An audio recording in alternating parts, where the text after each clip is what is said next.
Il est 16 heures. Bonjour, merci pour votre présence et votre fidélité à notre rendez-vous mensuel, les jeudis d'innovation en FLE. Eh bien, je m'appelle Sophie Haussmann et je suis maître de conférence au Centre de linguistique appliquée de l'Université de Franche-Comté. Et aujourd'hui, nous avons convenu de discuter ensemble autour des scénarios insolites en ligne pour la classe de FLE. Alors, pourquoi je vais parler de scénarios? D'abord, j'aimerais bien les définir. Et puis, pourquoi on parle tant de scénarios et pas de fiches pédagogiques? On va voir quelle est la différence primordiale entre ces deux termes qui sont les plus utilisés par les enseignants. Et enfin, on va donner les règles de l'écriture d'un scénario et des exemples pour l'écrit et pour l'oral. Alors, pour commencer, qu'est-ce que c'est que la scénarisation pédagogique? C'est un terme emprunté au cinéma et à la télévision, bien évidemment, et il s'agit de l'écriture de la trame d'un film ou d'une émission.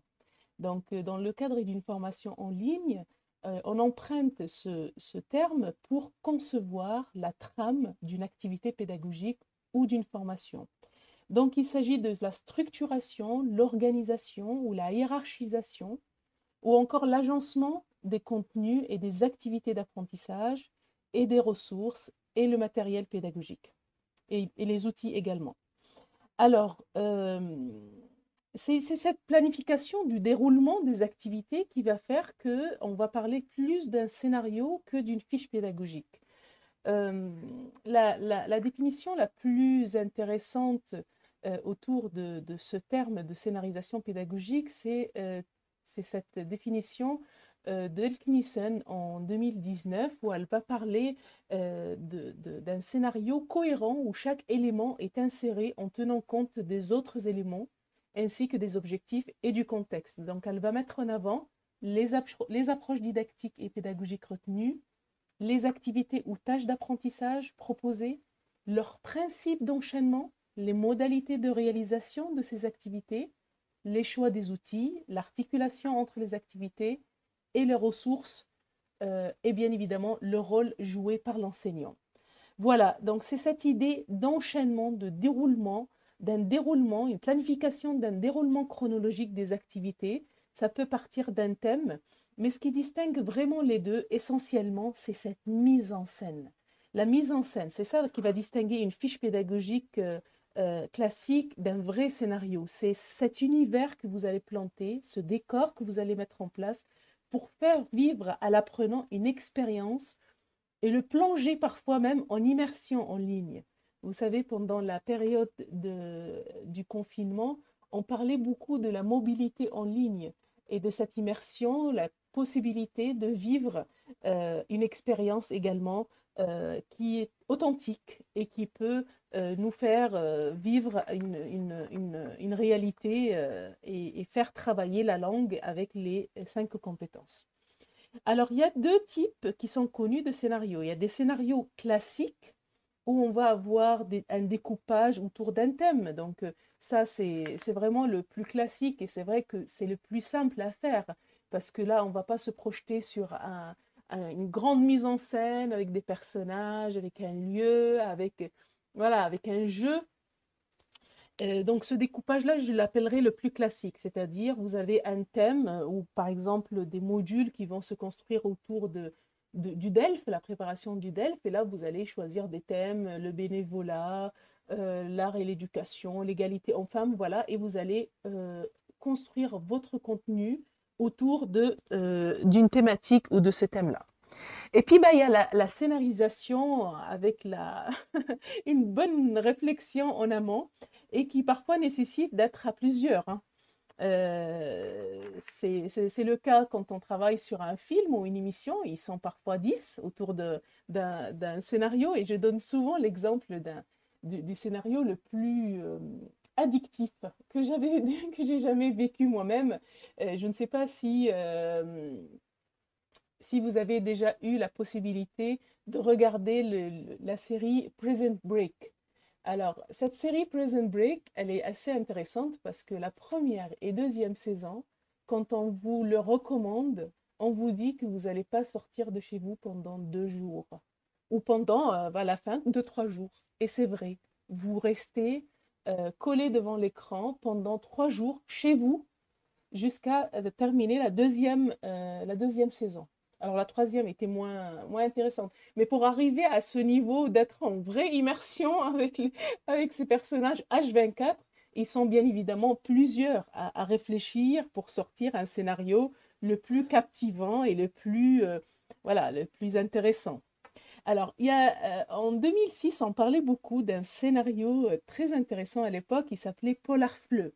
Alors, c'est vrai que c'était vraiment une nouveauté hein, de voir un produit en ligne pour apprendre le français avec l'inspecteur Roger, où il y a un meurtre qui a été commis, et puis il y a l'inspecteur qui mène l'enquête, et on va devoir trouver le coupable. Et c'était un vrai site pédagogique pour l'apprentissage du français.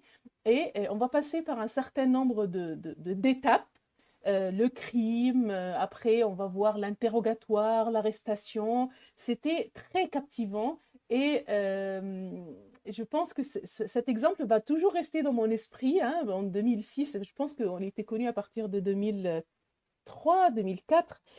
Mais c'était pour nous une vraie nouveauté de faire plonger l'apprenant dans ce décor-là avec donc cet enquêteur et puis bah, ils vont pouvoir obtenir toutes les informations pour découvrir les coupables, ils vont trouver des indices, ils vont pouvoir passer par les phrases, des exercices et noter tous les indices. Donc c'était pour eux vraiment... Alors le site il marche toujours, hein, Polar Fleu, mais c'est un scénario qui m'a paru toujours très intéressant. Alors, le but d'un scénario, c'est pas d'arriver avec quelque chose d'hollywoodien. Voilà. Le plus important, c'est que ça fasse sens à l'apprenant. Il faut que le scénario fasse sens pour qu'il puisse, lui aussi, s'impliquer et puis ben, qu'il va pouvoir passer un bon moment, une belle expérience avec son enseignant qui va vraiment changer sur le plan mental le décor de la classe pour les faire projeter dans d'autres lieux et dans d'autres... voilà. Et quand ça se passe en ligne, on va voir quels outils vont nous permettre de travailler tout ça. Alors, pour terminer mes 10 minutes théoriques, j'aimerais bien quand même vous parler des règles de l'écriture d'un scénario. Les spécialistes de la scénarisation considèrent que le scénario est composé de 3 unités d'action. D'abord, l'exposition, hein, le premier acte. On va planter le décor, présenter les personnages principaux, voilà, de l'intrigue. Ensuite, on va introduire un nœud dramatique, on va pouvoir perturber la trame. C'est très théâtral.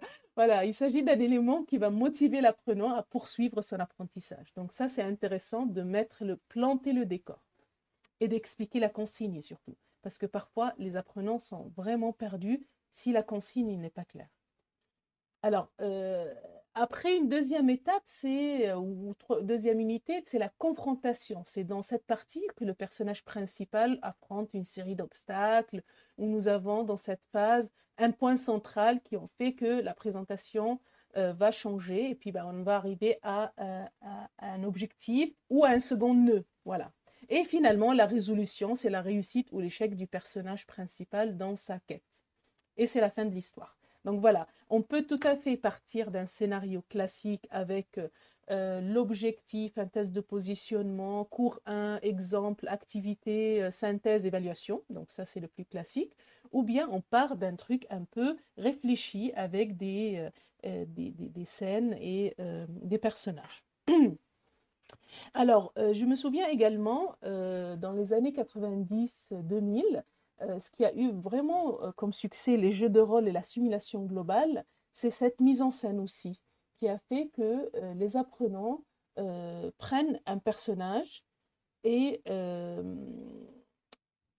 voilà, ils vont pouvoir travailler dans la peau d'une autre personne. Donc ça, c'était aussi et ça reste jusqu'à maintenant, hein, même si on a changé d'approche pédagogique avec les tâches, avec une tâche finale ou avec une approche actionnelle où nous sommes dans l'action, on travaille quand même beaucoup avec ces jeux de rôle.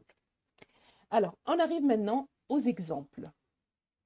Là, j'ai réfléchi sur des exemples. Alors, j'ai appelé la séquence aujourd'hui séquence insolite parce que j'ai identifié 4 scénarios à l'écrit et 4 à l'oral que des collègues ont montré à plusieurs reprises et qui me semblent intéressants parce que il y a quand même de la matière dedans. Voilà, on va voir un par un.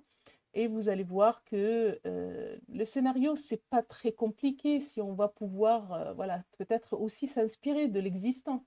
Alors, une pratique intéressante qui s'appelle fanfiction. Fanfiction, c'est une pratique où on va pouvoir, donc ça, c'est, on va parler de l'écrit, on va rédiger des textes ou des dialogues sur un personnage ou une série dont les personnes sont fans.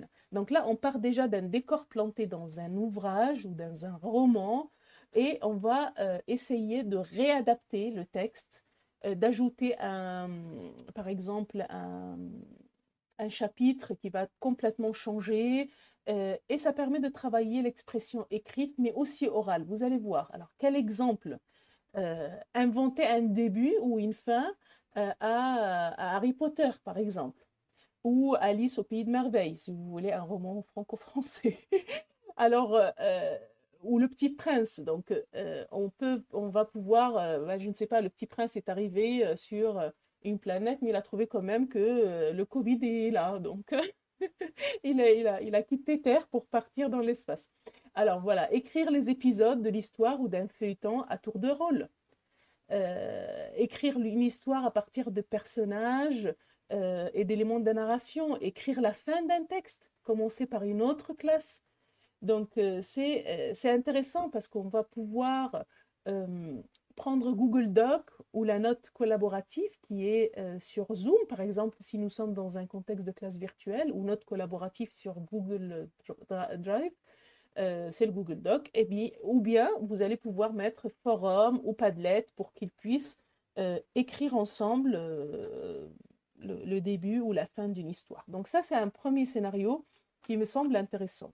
Alors, un deuxième scénario pour l'écrit aussi, c'est un concours que vous pouvez organiser, le concours des unes. Les unes, donc, dans un journal. Mais là, vous allez leur demander de prendre un nuage des mots. Par exemple, le site WooClub, il propose il y en a plusieurs hein, qui proposent ce type d'activité, le nuage de mots, et ils vont pouvoir faire un concours des unes, par exemple, 27e vague en France, d'accord? Ou bien la fin de la monarchie en Angleterre. Voilà, bah, vous allez pouvoir leur demander d'inventer des unes et puis bah, peut-être les approfondir un peu plus tard dans 5 lignes. Il ne faut pas les alourdir hein, à l'écrit, il ne faut pas leur demander d'inventer un chapitre entier, quoi. C'est vrai que l'activité doit être aussi chronométrée pour que le scénario ne soit pas lourd et lent.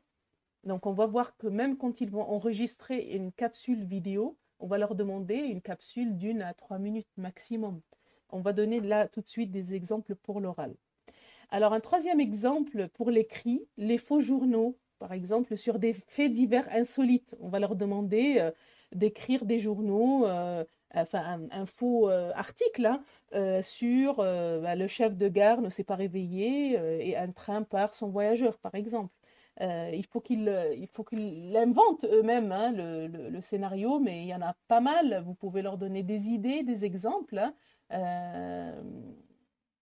Par exemple, alors il y en a une qui était très rigolote, une femme aspirée au même moment que sa poubelle. Voilà, donc ça c'est un fait divers et c'est à eux de créer aussi des fake news. Le président de la République s'est déplacé pour cette femme parce que, voilà. Donc, vous pouvez leur demander de créer ces faits divers-là et d'interagir aussi sur le web 2.0. Ça veut dire écrire dans un journal comme... alors, il y a des journaux maintenant qui nous permettent de co-écrire Le Monde2.fr, Le Figaro. Ils vont pouvoir interagir sur le web pour faire un fake news. Voilà, donc ça les amuse beaucoup. Hein. Sur un fait divers insolite, ça les motive hein, parce qu'ils vont créer une fake news. Voilà. Un guide aussi pour un voyage insolite dans le même esprit que les guides, que l'interaction sur le web 2.0. Ils peuvent aller sur Wiki Travel où ils vont pouvoir participer à la construction d'un guide de voyage insolite et collaboratif. Donc, ils sont à plusieurs à réfléchir, par exemple, sur un programme pour des riches capricieux. Voilà, donc dans le voyage, il faut y avoir un feu d'artifice privé, un jacuzzi de champagne, louer le bateau de Johnny Depp ou voilà, avoir la montre de Ribéry. Voilà. Donc, il faut avoir un petit peu de créativité, mais il faut leur donner un peu d'exemples pour pouvoir les amener à trouver des choses insolites dans ce qu'ils vont produire. D'ailleurs, le voyage lui-même, il doit être aussi insolite, hein. Je vais donner des exemples du programme, mais j'aimerais bien savoir où est-ce qu'ils vont les amener, ces riches capricieux, pour pouvoir combler leur curiosité. Voilà. Alors, pour l'oral. Pour l'oral, un, un scénario qui m'a paru aussi intéressant, c'est cette organisation d'un jury en classe. Donc ça, c'est cette possibilité de le travailler d'ailleurs du niveau débutant à un niveau avancé. Au niveau avancé, donc là, c'est sans problème. Vous pouvez proposer à votre classe de décerner des prix pour la création d'un clip publicitaire sur un objet insolite, par exemple. D'accord? Donc, ils vont pouvoir enregistrer des clips vidéo, les déposer sur Padlet et ils vont faire un clip pour vendre un objet insolite. Et le jury va pouvoir décerner le prix pour le plus amusant. Voilà, il faut aussi que le jury identifie les critères pour pouvoir organiser ce prix. Alors, un deuxième exemple, la production des paroles d'une chanson, parodier les paroles d'une chanson d'une manière ludique et créative. Ça amuse également aussi les apprenants, mais il ne faut pas prendre la chanson de 5-6 minutes, quoi. C'est long pour eux. Peut-être il faut prendre un extrait ou juste euh, euh, enfin, une ou deux phrases qui se répètent. Voilà, donc il faut partir sur des choses réalistes qui ne font pas, qu'ils vont se perdre dans une production conséquente. Et ça, c'est le défi d'un travail en ligne. Quand on travaille en ligne, on a besoin de chronométrer et bien définir la durée de chaque activité et en préférence que chaque activité ne dépasse pas 20 minutes. On n'a pas envie de s'éterniser, voilà. Sauf s'il y a un scénario qui va commencer dès le début de cours jusqu'à la fin. C'est vrai qu'il y a des scénarios qui peuvent durer 30 heures, je comprends. Mais c'est intéressant sur les petits scénarios que je suis en train d'aborder, d'être réaliste et de définir des durées réalistes également. Alors, un troisième exemple pour l'oral, c'est une collègue au CLA qui me l'a transmis. C'est un scénario. Elle s'appelle Isabelle Roger, que je tiens à remercier. Elle me l'a montré. Elle a organisé une classe investigation alerte zoo. Donc, elle a proposé sur un Padlet, elle a ouvert un Padlet et elle a demandé à ses apprenants de s'enregistrer, de faire 2 à 3 minutes pour cette alerte zoo. Qu'est-ce qui se passe? Deux animaux dangereux se sont échappés. Il faut rester chez soi, ou un orage. Donc voilà, ils vont pouvoir faire des breaking news à l'oral et ils vont pouvoir prendre ce rôle de reporter qui va alerter. D'ailleurs, visiblement, elle leur a demandé de mettre vraiment au début de la capsule vidéo breaking news. Comme ça, on est alerté que pendant 1 ou 2 minutes, on va entendre un truc. Voilà. Et c'était toujours autour de cette thématique de zoo. Donc, c'était aussi amusant.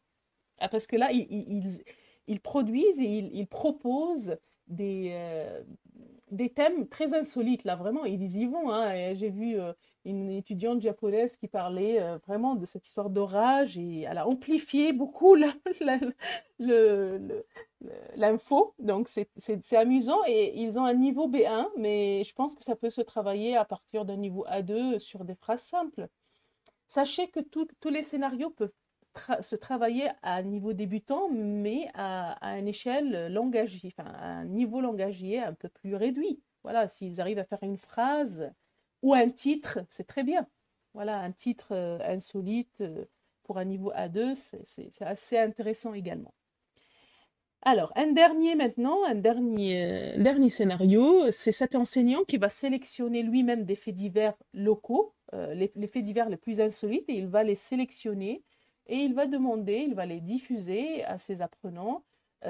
Prend 5 ou 6, 5 ou 6 faits divers, il va demander à des groupes de 3 à 6 étudiants de prendre les articles sans titre pour pouvoir proposer un titre à l'oral, ou bien en nuage de mots aussi, et puis surtout raconter aux autres membres du groupe le fait divers, leurs faits divers, et chercher ensemble à peut-être imaginer la fin de ce fait divers qui, voilà, il est juste proposé, mais qu'est-ce qui se passe après, à votre avis? Et là, ça leur donne aussi une marge de liberté d'imaginer la situation et ça les motive à travailler l'oral et à l'écrit.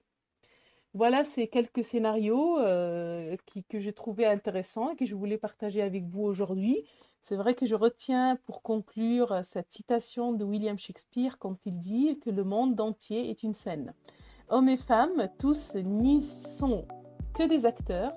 Chacun fait ses entrées, chacun fait ses sorties et notre vie durant, nous jouons plusieurs rôles. Eh bien, je vous encourage à faire jouer à vos apprenants ces rôles qui sont aussi amusants, ludiques et puis créatifs. Merci beaucoup pour votre attention et je suis à votre écoute pour les questions.